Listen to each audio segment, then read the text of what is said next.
కథాస్రవంతి భువన విజయం కథ రచన వాణిశ్రీ వినిపిస్తున్నది పప్పు భోగారావు.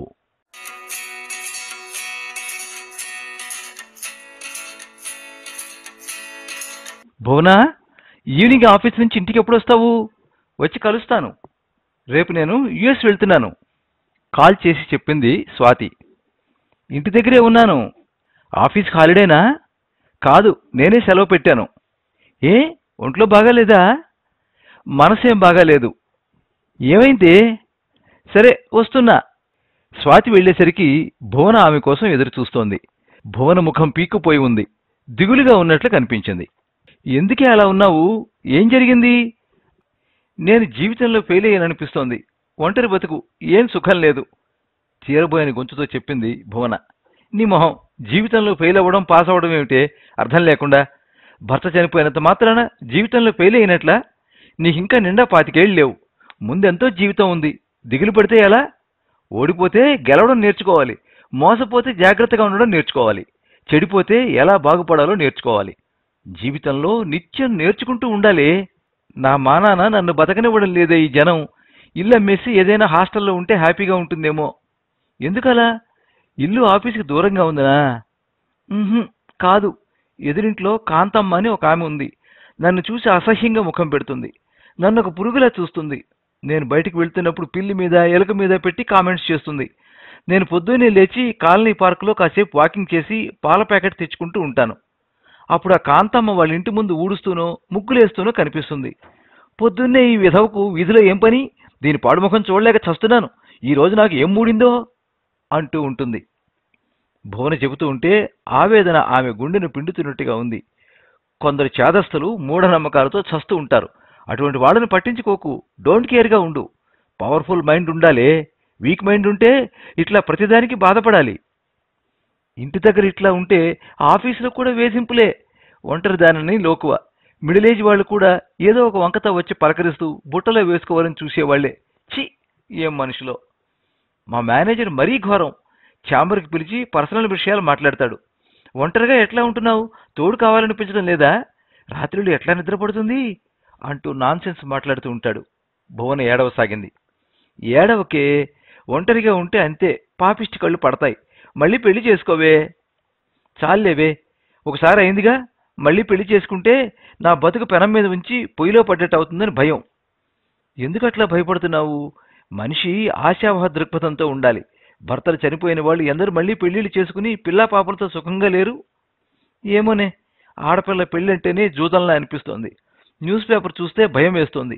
భర్త వేధింపులు తాళలేక భార్య ఆత్మహత్య, భార్య మీద అనుమానంతో చంపిన భర్త, ప్రియుడితో కలిసి భర్తను అంతమొందించిన భార్య, భార్యాభర్తల మధ్య సంబంధాలు ఎందుకు ఇట్లా దిగజారుతున్నాయో అర్థం కావడం లేదు. అందుకే మళ్ళీ పెళ్ళంటే భయం. ఎందుకు ఈ ఒంటరి బతుకు అని విరక్తి కలుగుతోంది. ఏదో రోజున ఆత్మహత్య చేసుకుంటానేమో. లోలోన అణిగి ఉన్న అగ్నిపర్వతం బద్దలైంది. లావా ఎగసిపడినట్లు భువన ఎర్రపడ్డ కళ్ళలోంచి ఉప్పొంగి వస్తున్నాయి కన్నీళ్లు. భువన, ఏమైందే నీకు? ఇంత ఫ్రస్ట్రేషన్ ఎందుకు? భర్త లేడనే తప్ప నీకేం లోటు? జీతం, ఫ్యామిలీ పెన్షన్ వస్తోంది. సొంత ఇల్లుంది. ఎందరమ్మాయిలకు ఇంత ఆర్థిక భరోసా ఉంది చెప్పు? నువ్వు అనవసరంగా లేనిపోని ఊహించుకుంటూ మనశ్శాంతి లేకుండా ఉన్నావు. సంతోషంగా ఉండాలంటే నువ్వు మారాలి. Be positive. ధైర్యం చెప్పింది స్వాతి. భువన చేతిని తన చేతిలోకి తీసుకుంది. అల్లకల్లోలంగా ఉన్న మనస్థితిలో స్వాతి శుతిమెత్తని కరస్పర్శ భువనకు ఎంతో ఓదార్పునిచ్చింది. అక్కడున్నంతసేపు స్వాతి భువనకు ధైర్యం చెబుతూనే ఉంది. తమ క్లాస్మేట్స్ ఇప్పుడు ఎక్కడెక్కడ ఉన్నారో, ఏం చేస్తున్నారో చెప్పుకున్నారు. కాలేజీ రోజులు గుర్తు చేసుకున్నారు. స్వాతితో కబుర్లు భువనలో ఉత్సాహాన్ని నింపాయి. బాధను మరొకరితో పంచుకుంటే మనసు తేలికవుతుందని, సంతోషాన్ని పంచుకుంటే 10 రెట్లు పెరిగిపోతుందని భువనకు అనుభవం అయింది. రేపు యుఎస్ వెళ్తున్నానే, మళ్ళీ ఎప్పుడు ఇండియా వస్తానో. ఈరోజు నీతో గడపాలనిపించి వచ్చాను. బై భువన అంటూ సెలవు తీసుకుని బయలుదేరింది స్వాతి.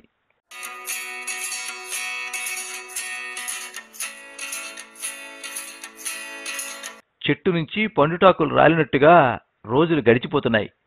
3 సంవత్సరాల తర్వాత స్వాతి అమెరికా నుంచి తిరిగొచ్చింది. భువన వర్క్ చేస్తున్న ఆఫీస్కి వెళ్ళింది. భువనను చూసి సంభ్రమాశ్చర్యాలకు లోనైంది. భువనలో ఎంతో మార్పు కనిపించింది. ఆమె ముఖం కళకళలాడుతోంది. మెడలో నల్లపూసల గొలుసు, మంగళసూత్రాలు చూసి భువన మళ్లీ పెళ్లి చేసుకుందని గ్రహించింది. బ్లూ కలర్ జరీ బార్డర్ ఉన్న వెంకటగిరి కాటన్ చీరలో హుందాగా ఉంది. ఎంతో సంతోషంగా ఉంది భువన. ఏయ్ స్వాతి, సర్ప్రైజ్ చేసేవే, ఎప్పుడొచ్చావు? అమెరికా వెళ్ళాక నన్ను పూర్తిగా మర్చిపోయేవే దుర్మార్గురాలా, ఒక్కసారి కూడా ఫోన్ చేయలేదు నిష్ఠూరంగా అంది భువన. సారీనే, నా సెల్ ఫోన్ మిస్ అయింది, నీ నంబర్ అందులో ఉంది, నంబర్ గుర్తులేదు. సరే వదిలేయ్, ఎప్పుడొచ్చావే? 2 రోజులైంది. మా వారి బాబాయ్ కూతురు పెళ్లి తెనాలిలో. ఈరోజు నైట్ ఇక్కడి నుంచి తెనాలి వెళ్తున్నాం. నిన్ను ఒకసారి చూసిపోదామని వచ్చాను. పద, క్యాంటీన్లో కూర్చుని కాఫీ తాగుతూ కబుర్లు చెప్పుకుందాం అంటూ భువన దారి తీసింది.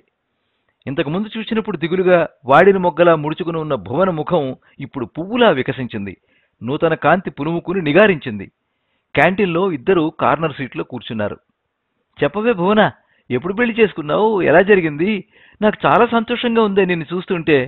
అప్పుడు మీ ఇంట్లో నీ వాలకం చూసి భయమేసింది ఏమైపోతావో అని. ఎనీహౌ హ్యాపీగా ఉన్నావు. అంత గమ్మత్తుగా జరిగిందే. మా ఆఫీస్కి కొత్తగా వచ్చి చేరాడు కిషోర్. అతని రాకతో నా జీవితం మలుపు తిరిగింది. ఒకరోజు మా మేనేజర్ పిలిచి తనతో క్యాంపుకు రావాలని ఒత్తిడి చేశాడు. అతడితో వెళ్తే ఏం జరుగుతుందో నాకు తెలుసు. ఫ్రస్ట్రేషన్తో నేను ఏడుస్తూ కూర్చున్నాను. అప్పుడు కిషోర్ వచ్చి కారణం అడిగితే మేనేజర్ వేధింపుల గురించి చెప్పాను.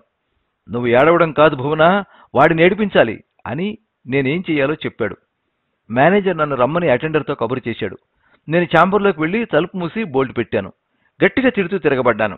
ఎడాపెడా చెంపలు వాయించాను. పేపర్ కట్టర్ తీసుకుని గొంతు కోసేస్తాను అని అరిచాను. దెబ్బకి వణికిపోయాడు.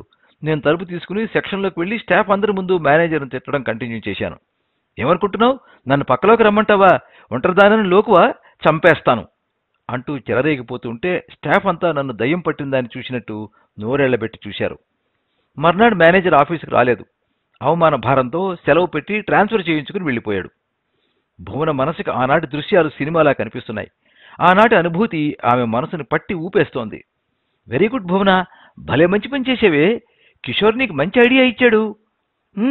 తర్వాతే ఉంది, కిషోర్ నేను లవ్లో పడ్డాం, పెళ్లి చేసుకున్నాం.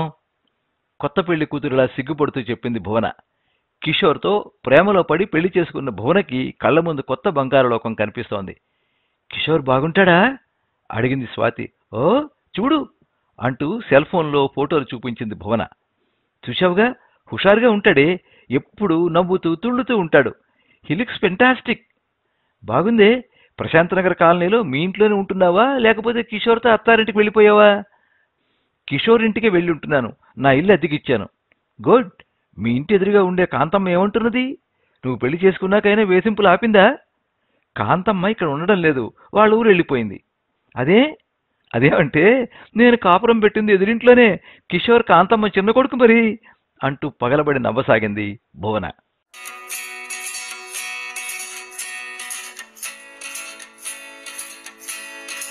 మీరింతవరకు భువన విజయం కథ విన్నారు. రచన వాణిశ్రీ, వినిపించినది పప్పు భోగారావు. ఈ కథ ఈనాడు ఆదివారం. ఈ కథ మీద మీ అమూల్యమైన అభిప్రాయాన్ని కింద కామెంట్ బాక్స్లో రాయండి. ఈ వీడియోని లైక్ చేయండి, మీ మిత్రులందరికీ షేర్ చేయండి. ఇలాంటి మరిన్ని మంచి కథలు వినిపించడానికి ఈ ఛానల్ని సబ్స్క్రైబ్ చేసుకోండి. పక్కనే ఉండే బెల్ ఐకాన్ని క్లిక్ చేస్తే ఇలా అప్లోడ్ చేసే వీడియోల వివరాలన్నీ కూడా మీకు ఎప్పటికప్పుడు నోటిఫికేషన్ ద్వారా తెలుస్తాయి. ఎప్పుడు మీ అభిమానాన్ని కోరుకునే పప్పు భోగారావు. సర్వే జనాః సుఖినో భవంతు.